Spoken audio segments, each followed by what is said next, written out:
Çətindir o mənada ki, artıq hamı eləyir, yəni rəqabət yüksəkdir. Təsəvvür edin ki, 100 milyon dollar investisiya edirsiniz, yalnız bir nəfərə. Onda yəni ki, başına bir iş gəlsə, artıq sizin investisiya riskə düşür. Yəni müştərilər, auditoriya individual şəxslərdən verir. Bu Elon Musk'da, Max Zuckerberg misalları görə bilər. Hər kəs öz üzərindən düşür, öz miqyasında düşür. Yəni mən niyə dəyişdiyi kimi, o da dəyişir. Lifestyle çox önəmli.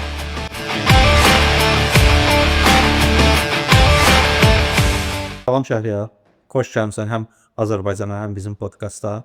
Bizim üçün çox xoşdur ki, biz bu gün səni qonaq edirik. Mən sənin fəaliyyətini çoxdan da izləyirəm, fəaliyyətinə bələdəm, bu haqda məlumatım var. Amma istəyirəm ki, özün bizim tamaşaçılara bu hafta məlumat verəsən. Ki, Şəhriyar kimdir? Təşəkkür Cəmil dəvət etdiyiniz üçün. Mənim adım Şəhriyar Sakov. 10 ilə yaxındır Amerikada Silikon vadisində işləyirdim, çalışıram. Əsasən platform təhlükəsizliyi sahəsində mühəndisəm. Startupda bura gələnə qədər ayrıldığım, son 5 ildə işlədiyim Gladly şirkəti idi. İndi növbəti etaplarda müəyyən bir startup və sair məsələlərinin üzərində işləyirəm. Ondan əlavə hackathonlarda və sair communitylərdə biraz aktiv bir şeylər etməyə çalışıram. Bir də ki, boş vaxtlarımda basketbol oynayıram. Elə indi burada gələndə uşaqlarla elə burada da kiçik bir gənclə basketbol oynayıb gəlmişəm. Süni intellektin həyatımıza sürətli tətbiqi bu industriyanın da startup ekosistemini də dəyişdirib artıq. Yeni startupların qurulma mexanizmi demək olar ki, dəyişib. Mən bilmək istəyirəm ki, indi səncə startup qurmaq çətinləşib yoxsa asanlaşıb? Həm asandır, həm çətindir. Niyə görə asandır? Çünki əvvəl ancaq mühəndislər kod yazırdı, ancaq mühəndislər müəyyən bir app və s. və yaxud da ki, ideyası olan insanlar texniki mühəndislərdən asılı idi. O asılılıq, o məhdudiyyəti bu süni intellekt aradan götürüb. Ona görə biz görürük ki, Replit, Lovable kimi, Cloud Code kimi startupların sürətlə böyüməsinə səbəb də odur ki, artıq ideyası olan hər bir insan sadəcə ingilis dilində, o prompt engineering deyirik, app'i yazır. Mən gördüyüm, yəni istəyər musiqiçisi olsun, istəyər non-tech başqa sahədə lawyer olsun, artıq müstəqil şəkildə və qısa vaxt ərzində heç bir coding öyrənmədən öz applərini, öz startuplarını başlaya bilirlər. Hə, müəyyən nöqtəyə qədər gətirirlər, ondan sonra ola bilər texniki kiməsə ehtiyac olsun, amma o mənada asanlaşıbdır. Yəni, startup yaratmaq üçün lazım olan bar aşağıdır. Çətindir o mənada ki, artıq hamı eləyir, yəni rəqabət yüksəkdir. Yəni burada fərqlilik nədir? Yəni burada artıq müştəri tapmaq, kimisə, yəni paid bir müştəri kimi cəlb eləmək və s. çətinləşibdir. Ona görə sadəcə olaraq coding skilllər deyil, distribution yönümlü skilllər də lazımdır ki, necə yəni məhsul qurmaq yox, onu satmaq məhsul qurmaqdan daha önəmlidir. Artıq solopreneurlar populyarlaşır. Mən bunları LinkedIn-də, Twitter-da, Substack-da çox görürəm, qarşıma çıxır onların fəaliyyəti, onların özləri. Əksəriyyəti də San Francisco basedlər, orada dünya müxtəlif ölkələrində də var. AI-ın da tətbiqi onların işini asanlaşdırıb, sürətləndirib. Əvvəllər isə investorlar 2 il minimum təsisçi tələb edirdilər. O haqda nə düşünürsən? Artıq tək şəxs bütün prosesləri icra edə biləcək kapasitədə deyən bazarlıqdadır, yoxsa bu hələ sadəcə hype-dır müvəqqəti olaraq? Yenə də o həm yox. Çünki əvvəl nə idi? Məsələn, daha çox freelancer, indie hackerlər idi ki, lifestyle entrepreneur deyirlər ona. Müəyyən revenue generate edirdilər. Heç kimdən asılı deyirlər, heç bir komanda saxlamağa, məsuliyyətə və s. ehtiyac yoxdur və gəzirdilər, dolanırdılar və ya consulting verirdilər, ya öz applərinə və yaxud da ki, influencer, yəni socialda, yəni influencerdan revenue generate edirdilər. Amma bir məsələ də var ki, əgər şirkət böyüyürsə, minimum 2 nəfər olmağını istəyir investorlar, çünki risk baxımından. Çünki insan faktoru olanda, yəni siz təsəvvür edin ki, 100 milyon dollar investisiya edirsiniz, yalnız bir nəfər. Onda yəni ki, başına bir iş gəlsə, artıq sizin investisiya riskə düşür. Yəni o mənada yenə də YC və digər akseleratorlar olsun, solodan çox minimum 2 nəfər. Həm də ki, 2 nəfər olanda biraz motivasiya və s.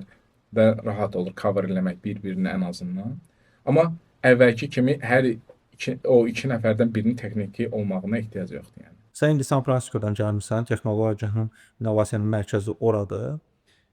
Biz ancaq uzaqdan görürük, oradan xəbərləri oxuyuruq, bəzi məlumatlar gəlir bizə çatır. Amma sən içəridə olan adam müəyyən insiderlər bilir də. Yəni indi ordakı vəziyyəti necə dəyərləndirirsən, necə görürsən? Orda nələr daha çox populyardır, nələr daha çox trend halına gəlib, ən son tələblər nələrdir? Ə, Orada hal-hazırda robotlar dəbdədir. Yəni robot DJ, robot yəni ringlər, fighting düzəldilir. Yəni və yaxud da ki yəni Autonomous Waymo, Tesla kimi maşınlardakı, yəni sürücüsüz maşınlar və falan.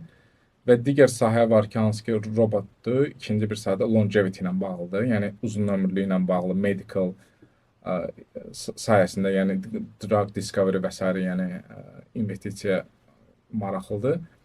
Üçüncü də biraz space aviation ilə bağlıdır, transportation ilə bağlıdır ki, hansı ki drone delivery və s. məsələlərdir.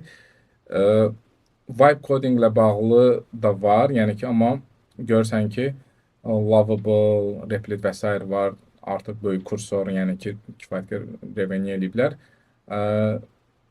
Daha əvvəlki qədər, yəni şey yoxdur, yəni daha spesialat hər hansı bir vertikallara daha çox investisiya olunur.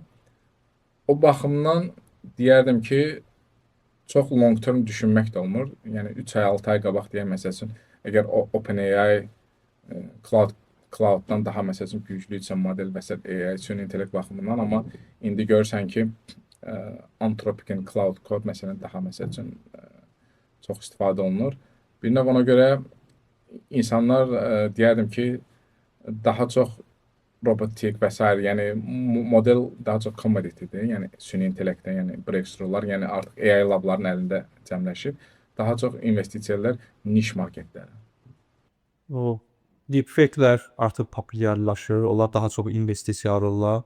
Xüsusi bir təcrübə tələb elədiyinə görə bəlkə də eyni zamanda artıq digər sahələrdən daha irəlidədir.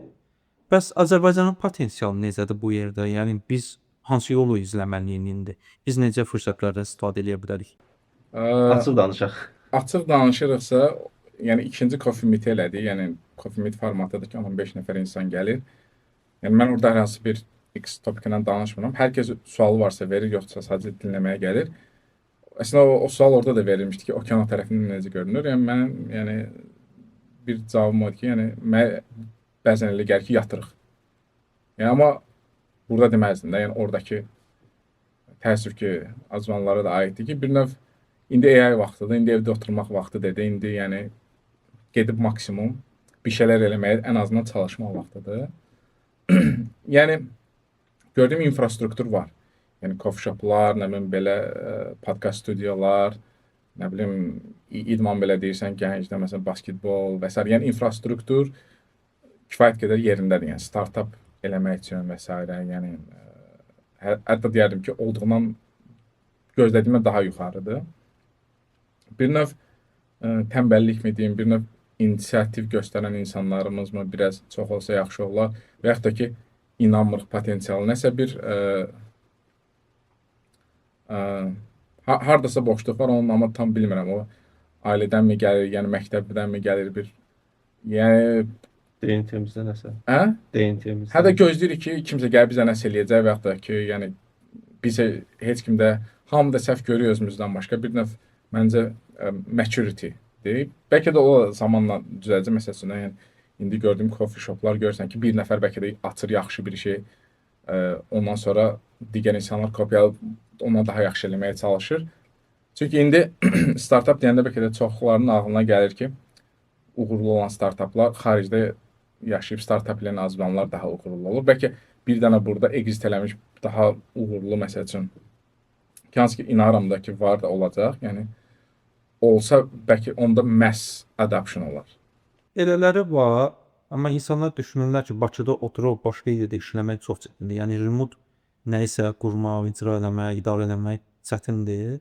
Amma bizdə potensiallı insanlar da var. Yəni bu mexanizmi necə qurub, necə inkişaf elətdirmək olar səncə ki, Bakıdan bəlkə nəyisə qurub böyütmək mümkündür? Bunu əslində belə söhbətlərlə o bir dostumuzun o podkastda o verdiyi sual idi ki, xaricdə yaşayan azmanlı dostlarımız falan var. Yəni ölkəyə gələndə deyirəm, məsələn, deyir ki, kebabı üstün verilir. Bir növ hər kəs öz üzərinə düşən, öz miqyasında bir şeylər. Mən deyək ki, gəlmişəm bura, sizlə gəlib vaxt ayırıb bu podkastda fikrimi bölüşə bilirəm də. Ola bilsin bunu dinləyən olacaq, olmayacaq. Bu bir şey dəyişəcək, dəyişməyəcək. O çox böyük də düşünmək lazım deyil. Yəni hər bir şey kiçik addımlardan başlayır. Yəni hər kəs öz ətrafında öz gücü çatdığı qədər bir şeylər etməyə çalışır ki, dama-dama görürlər və bunlar summarize olub toplanacaq. Bunun üçün də yenə də kifayət qədər kontentimiz yoxdur ümumiyyətlə. Texnologiya sahəsində startap, yəni ümumiyyətlə çünki hər şeydə accessible. Yəni mənim Amerikada olub bir mühəndis olaraq yetişməyimdə lazım olan resurslar və buradakı insan da yəni internet üzərindən əldə edə bilər. Yəni hər hansı bir xüsusi spesifik bir şey deməzdim ki, yəni bizim X1 platformasına orada access var, burada yoxdur. Yəni bir növ sadəcə olaraq bir bilmək lazımdır. İki də ki, vaxt qoyub bir şeyləri eləməyə çalışmaq lazımdır. İnisiativ göstərmək lazımdır. Hansı ki, yenə də deyirəm,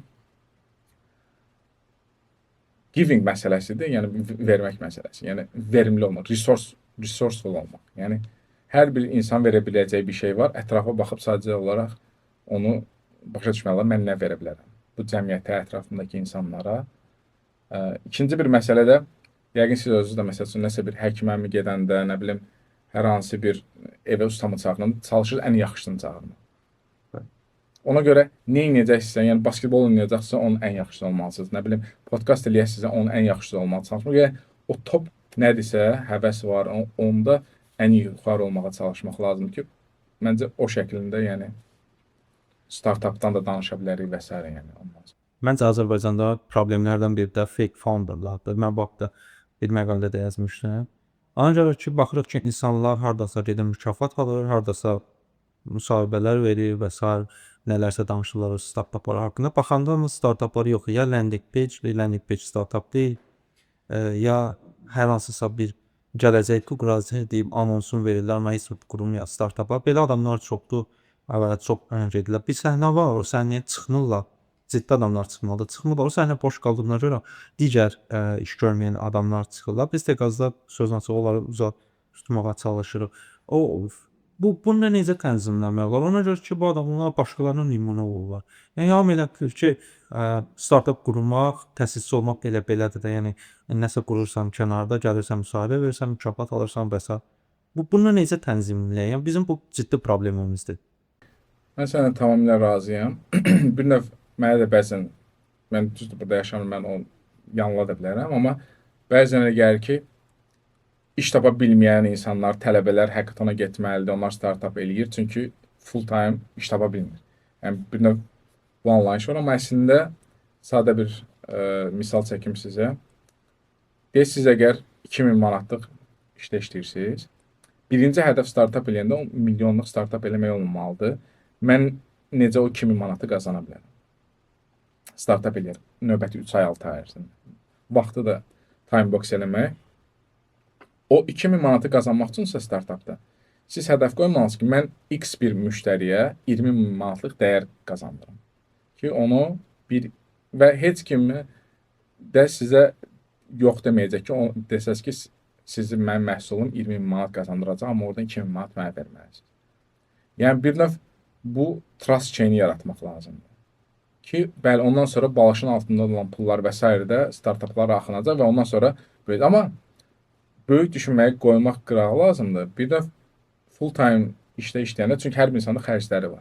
2000 manatı startup elər qazana bilirsiniz. Birinci sual bu olmalıdır. Məncə sual yanlışdır. Startup niyə etməliyəm?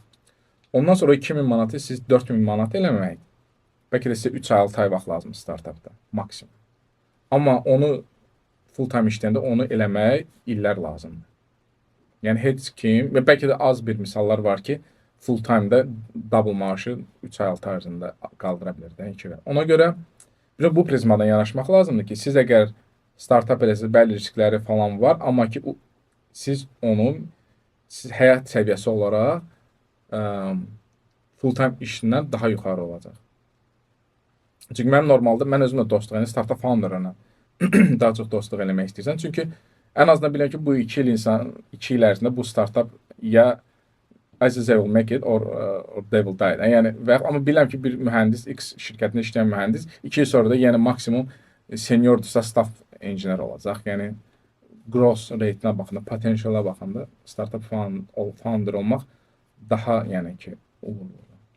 Şəhriyar, bilirəm ki, orada çoxlu hackathonlarda iştirak edirsən, təşkil edirsən. Elə Azərbaycanda da bilirəm nə qədər hackathonlarda, bir neçə hackathonlarda oldun.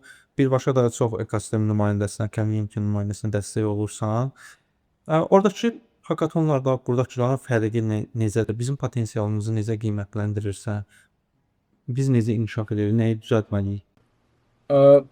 Potensial var ki, yuxarıdır ki, məsələn mən gedib hər hansı bir X ölkəsində və sair mühəndis işləyə bilirəm, uğurlu ola bilirəm və yaxud yəni bu misallar kifayət qədər. Bəlkə də 10 il qabaq, 20 il qabaq bu connection, amma indi hər kəsin hər hansı bir qohumu hansısa bir ölkədə ya oxuyur, ya işləyir. Yəni bu problem yoxdur ki, məsləhət almaq. Yəni mən məsələn Fransaya ilk gələndə universitetdə və yaxud da Amerikaya məsləhət alacağım biri yox idi. Hə, gəlirəm, gəlməmiş 6 ay qabaq nə edəyəm və s. yəni.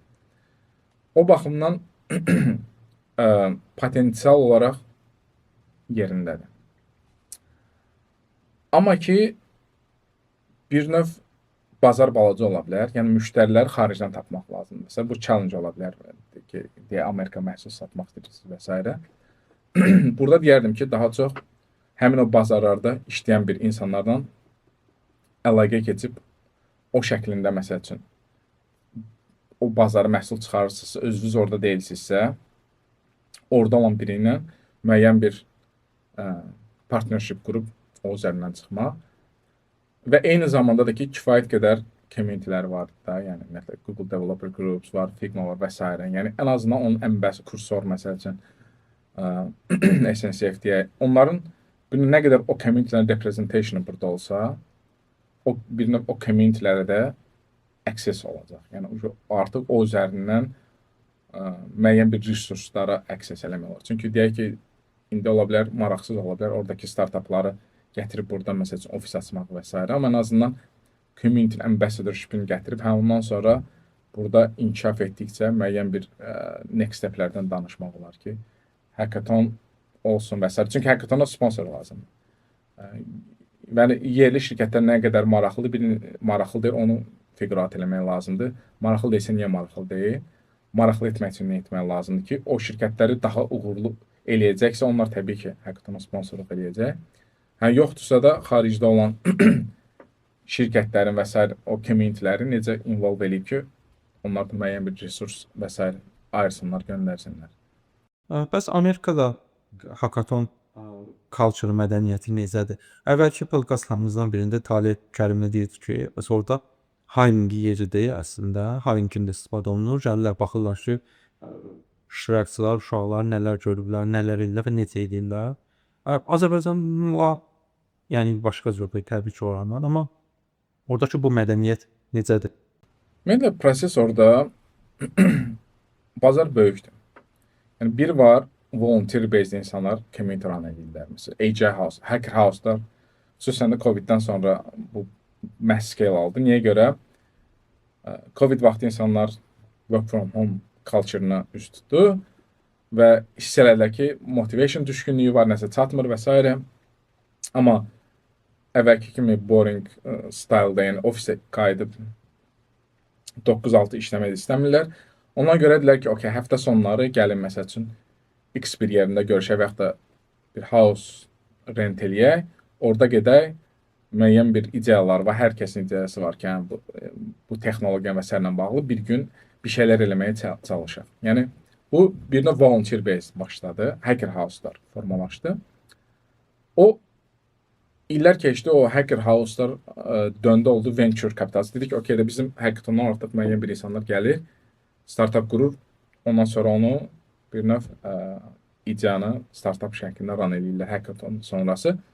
Elə özümüz də yəni gedib venture capitalist şirkətlərlə danışdıq, başladıq ona elə ki, öz gördüyümüz uğurlu hacker proyektləri investisiya eləməyə və eyni zamanda da ki, o venture capitalistlər də, yəni ki, VC-lər də başladılar hackathona gəlməyə, oradan pre-startup founderları tapmağı potential-kən gör. Məsəl üçün, əgər gör ki, bir komanda və yaxud da bir individual, nə bilim, 5 hackathon davamlı, consistent, uğurlu nəticə göstərirsə, o hackathon da o startup da founder kimi də uğurlu olma ehtimalı daha yuxarıdır.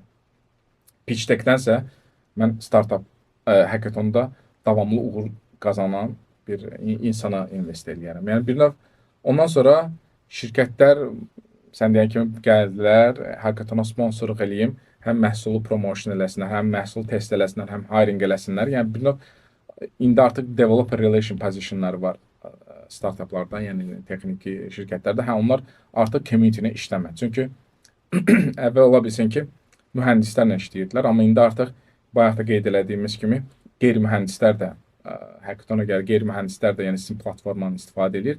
O artıq o community onu başa düşəcək, onları onboard eləyəcək developer relationlar, devrellər formalaşdırır. Hansı ki artıq o da kifayət qədər belə deyək də mass scale-ə gedir və ən azı mühəndis qədər də maaş alır.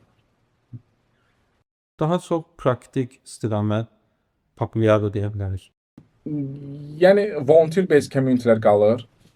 Hər bir şirkət öz communitysini formalaşdırmağa çalışır və yaxud da ki, olan communitylərlə partnershiplər yaradır və eyni zamanda CEO olsun və s. olsun şirkətin daha çox influencer, yəni socialda daha aktiv olmağa çalışır. Daha çox əvvəl product launch məsəl üçün əgər şirkətin account-undan paylaşılırdısa, hər hansı bir feature ala bilən, hər hansı bir yeni məhsul, artıq onu CEO-lar öz account-dan, çünki bir növ müştərilər, auditoriya individual şəxslərdən gözləyir. Bu Elon Musk'da, Mark Zuckerberg misalında da görə bilər ki, artıq boring product launchlar, product announcementlər yox, individual şəxslər videonu yandırır. Ev şəraitində bir növ onu anons edir. İndi dünyada bayaq dediyimiz kimi AI hər şeyi dağıdıb yenidən qurur və bunun da özündən gətirdiyi ciddi böyük problemlər var. Amma problemlər odur ki, biz daha çox fürsətlərə imkan yaradır. Ona görə ki, startup ilə problemi həll edib qurulan bir biznes modeli deyə bilərik. Mən həmişə deyirəm ki, 60-cı, 70-80-ci illər 10 il bir inkişaf gedirdi, sonra dəyişilirdi, yenisinə keçirdi, yavaş-yavaş. Dəyişiklik 10 illər alırdı. Amma artıq bu çox sürətli gedir. Ötən həftə aktual olan mövzu bu həftə aktuallığını itirir və biz bu dəyişikliyi bəzən görə bilmirik, tuta bilmirik, o problemləri görə bilmirik. Halbuki o problemlər fürsətdir. Biz Bakıda olanda, Bakıda olduğumuz halda necə eləyək o fürsətləri görək, o imkanlardan istifadə eləyək? Bəlkə bizim onlardan daha yaxşı ideyamız olacaq. Bu necə tənzimlənə bilər? Sürətə çatmaq üçün yəni mənim 4 şeyə baxıram da, yəni bir problemi başa düşmək lazımdır. X bir problemi. İkinci, solution, innovativ bir həll qoymaq lazımdır. Amma o həlli də qoymaq, yəni bu süni intellekt vaxtı dataya bağlıdır. Yəni hansı o məlumatı, hansı məlumatı istifadə edəcəksiniz. Üçüncü, onu müştəri olsun, VC olsun və s. doğru kommunikasiya eləməyə bacarmaq lazımdır. Dördüncü, bu sürət. Bunların hamısı sürətli bir şəkildə eləmək lazımdır. Elə bil ki, bu günləri deyək ki, baxırsınız ki, okey, məsəl üçün longevity ilə bağlı bir X problem var. Okey, onunla bağlı ən yaxşı model hansı, AI model hansı, onunla bağlı ən refresh, nə bilim, high quality data hansıdır, məsəl üçün. Həll elədiniz, onu necə, məsəl üçün, socialda və s. distribution şəklində ən qısa zamanda müştəriyə çatdırmaq. Və bunu, bu playbooku davamlı və sürətli eləmək lazımdır, consistently.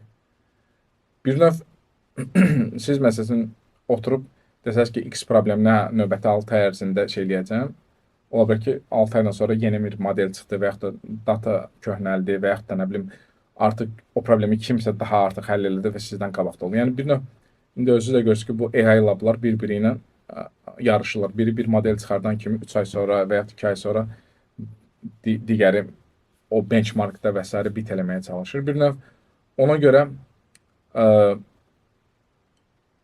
perfectionize yox, bir növ sürətli deliver lazımdır, yəni outcome.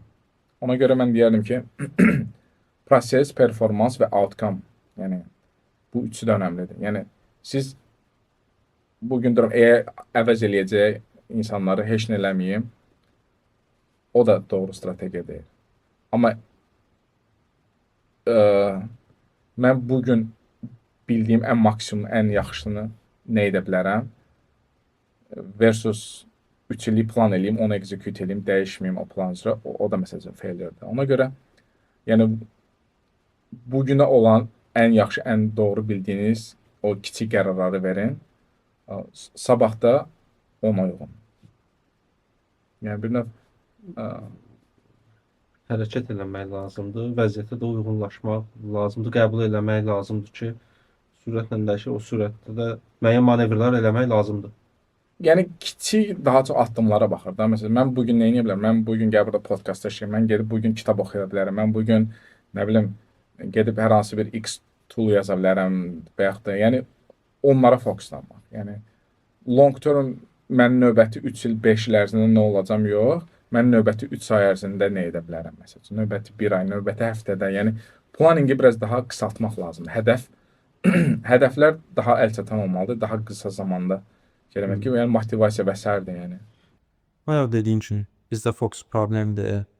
Baxsaq görərik ki, Azərbaycanın çox startap təsisçisi 6 aya qədər hansısa bir işdə işləyir, altdan sonra startupla məşğul olur və ya da bunu digər gəlir modeli kimi görür və ya da ki, buna sosial status kimi baxır. Belə şəxslər çoxdur. Təəssüf ki, yəni onlar da əsaslandırır ki, biz hardansa qılmalıyıq. Həm gəlirimiz hardansa olmalıdır, buna fokus olmalıyıq. İnvestorlar isə pullarını full fokus adamlara verirlər. Onlar gedib startup kimi investisiya ala bilməyəndə sonra günahlandırırlar ki, Azərbaycanda investisiya mədəniyyəti yoxdur, investor yoxdur və s. Mən tamamilə bunun əksini düşünürəm. Çünki Azərbaycanda kifayət qədər investorlar var və onlara çatmaq, onları tutmaq çox rahatdır. Ona görə ki, Azərbaycan Bakı balaca yerdir. Onlarla tez əlaqə keçmək olar. Bu mədəniyyəti necə formalaşdıra bilərik ki, həm düşüncə tərzini daha çox necə formalaşdıra bilər ki, o bütün paykalanlar bir-birini tamamlasın? Səninlə tamamilə razıyam. Ümumiyyətlə, mən bu günə qədər heç bir yerdə mən founderım və s. deməmişəm. Amma mənə VC-lərdən, General Catalyst və s. yəni VC-lərdən kifayət qədər də calllarda olmuşam ki, sənin X hackathon proyektini gördü, əgər ona startup kimi qurmaq istəsən, bizə maraqlıdır investisiya. Bir növ sizin işiniz müştəri tapıb onu uğurlu etməkdir. Yəni sizin founder olaraq işiniz ən yaxşı pitch deck yazmaq deyil, ən yaxşı nə bilim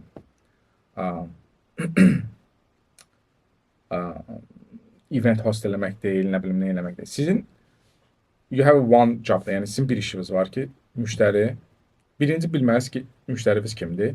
İkinci, o müştərini mən uğurlu necə edə bilərəm? Onu düşünmək lazımdır.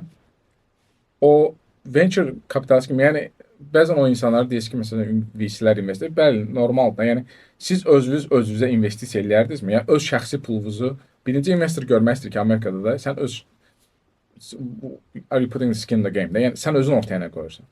Öz ola bilər şəxsi savinglə və yaxud da yəni sən ortaya nə qoyursan? Elə mən sürdüyüm maşına sürüm, qaldığım evdə də qalım, gelim hər gün kofemi də içsin və investor gəlsin, mənə pul versin ki, mən nəsə eləyim. Yəni o işləmir. Və siz müştəri o qədər uğurlu elə bilərsiniz. O müştəri özləri maraqlı olsun ki, sizin böyütmək, sizə investisiya eləməkdir. Yəni birinci sizi investorunuz elə sizin müştərinizdir. İkincisi də siz yaxşı bir iş görəndə yaxşı investor özü gəlib sizi tapır. Mən bunu dəfələrlə də şahid olmuşam. Çünki investorun da bir nömrəli işi tapmaq ki, hansı founderi, hansı startup mən 1 manat qoyum, onu 10 manat eləyim növbəti 7-10 il ərzində. Ən az. Yəni onun işi o da. Amma sizin işiniz gəlib investor tapmaq deyil. Bir növ orada məncə Amerikada da var, yəni kifayət qədər belə startup founder, demirəm yəni sırf Azərbaycanda, amma onlar da elə nə vaxt baxırsan investor axtarır, nə vaxt baxırsan nə bilim müştəri axtarır. Heç bir də tapa bilmirlər yəqin ki. Yəni məncə bir waste of time. Ona görə görürsünüz ki, statistically 90%. Amma mən bet elədiyim founder'ı var ki, hansı ki görüm ki, bunda yaxşı founder potensialı var. Bu startup uğurlu olacaq. Onlar ən azı fail olunur. Və mənə görə o rate daha yuxarıdır. Məsələn, bir növ pattern yaranır. Baxırsan adamın özünə aparmağına, yəni yanaşmasına, müştəri ilə və s.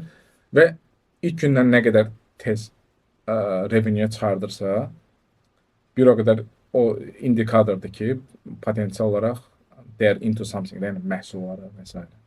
Yəni əgər müştəri o deyir də, is it a vitamin or it's a painkiller da, yəni bu is it nice to have or must to have. Yəni siz əgər must to have kimisə problemini həll edirsinizsə, o özü yəni ki sizə ödəyəcək. Yəni belə nə, yəni özü maraqlı olacaq ki, sizdən yəni ki ödəniş eləsin. Çünki onun üçün o bu qədər önəmlidir. Biz çox məsələləri danışdıq. Mən belə başa düşürəm ki, bizdə potensial çoxdur, yüksəkdir. Sadəcə düzgün şəkildə inkişaf eləməliyik. Sadəcə sən deyən kimi o bir növ bizdə ola bilər ki, sən uğurlusansa, sən kifayət qədər yaxşı yeyirsənsə, sən danışmamalısan, özünü göstərmək kimi çıxır. Bir növ o stereotipi qırmaq lazımdır ki, bəli, sən uğurlu da olmalısan, sən çıxıb təcrübəni də bölüşməlisən ki, insanlar rol model olaraq səni görsün. Sən əgər danışmırsansa, sən onda şikayətlənməzsən ki, hansısa boş startup fandır, efiri tutur. Çünki danışan yoxdur, onda mikrofon var. Yəni deyək ki, məsəl üçün Cəmil startup founder intervyu eləməyə adam axtarır. Yəni əgər o ciddi startuplar dediyi insanlar desə ki, vaxtım yoxdur, o gedir. Çünki onun da işi ondadır. Yəni və ona görə yəni şikayətlənməyə şey yoxdur. Bir növ mümkün qədər və yaxud da birisi ki, ciddi bir iş görürsünüz, özünüz Cəmilə yazmalısınız ki, məsələn, mən bir X startup edirəm, müştəri var, investor var, onlar məsəl üçün podkasta gəlir. Yəni bir növ Cəmil olmayacaq, başqası olacaq. O başqası olmayacaq, özünüz mikrofonu yandırıb deyəsiniz. Yəni bu dəqiqə çıxıb yəni danışmaq, yəni və s. o qədər də bahalı bir şey deyil də, yəni. Hər bir insan yəni ki, model telefon da lazım. Yəni istənilən bir kifayət qədər telefonla, yəni videoda çəkə bilər, şəkildə, yəni post kontentdə paylaşa bilər. Bir növ çoxlu danışmaq lazımdır ki, o insanlar rol model şeyi insanların ağlında olan dəyişsin. O dəyişəndən sonra sən deyən kimi bu mass scale-da gedəcək yəni. Amma bu nəticəsi ola bilsin ki 3 il sonra olsun, 5 il. Hər bir işin bugün görürsən, onun biz nəticəsini bugün yox, illər sonra görürsən. Ona görə bugün amma etmək lazımdır yəni. Bir növ də bizdə o şey var da, yəni nəsə eləyim, nəticəni bugün görməyəm və yaxud da ki, community işitsə, event eləyirəmsə, bugün qazanım. Yəni, bir növ nəticəni çox tez geri görmək. Bir növ görməyəndə demotivasiya oluruq. Yəni. Hövsələsizlik. Bir növ longevity məsələsinə toxunmaq istəyərdim. Yəni, orada insanlar da əvvəl məsəl üçün gəlirdim tədbirə, hamı pizza yeyirdi. Yəni, bir növ mühəndis deyəndə anlayışa o gəlirdi ki, nerd heç kimlə danışmır, oturacaq, yəni kompüterdə nəsə eləyəcək və uğurlu mühəndis modeli oydu. Əslində orada o dəyişir və artıq dünya dəyişdiyi kimi o da dəyişir. Lifestyle çox önəmlidir. Yəni həm yatmaq, yəni 4 dənə longevity pilları var, hansı ki yatmaq, yemək, idman və sosial aktivitelər, yəni meditation məsələləri olsun, yəni. Bu şeylərə fikir verin deyərdim. Çünki uğurlu artıq founder deyəndə ağla həm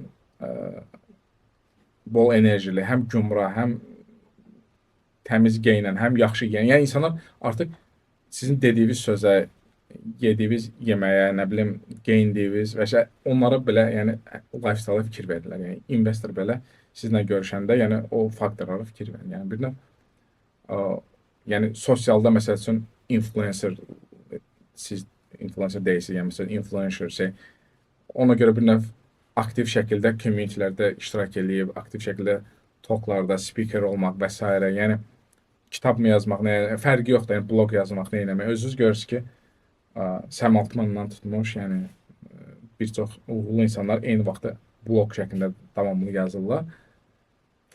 This is also your legacy, yəni öz təcrübələriniz və s. ola bilər. Bir növ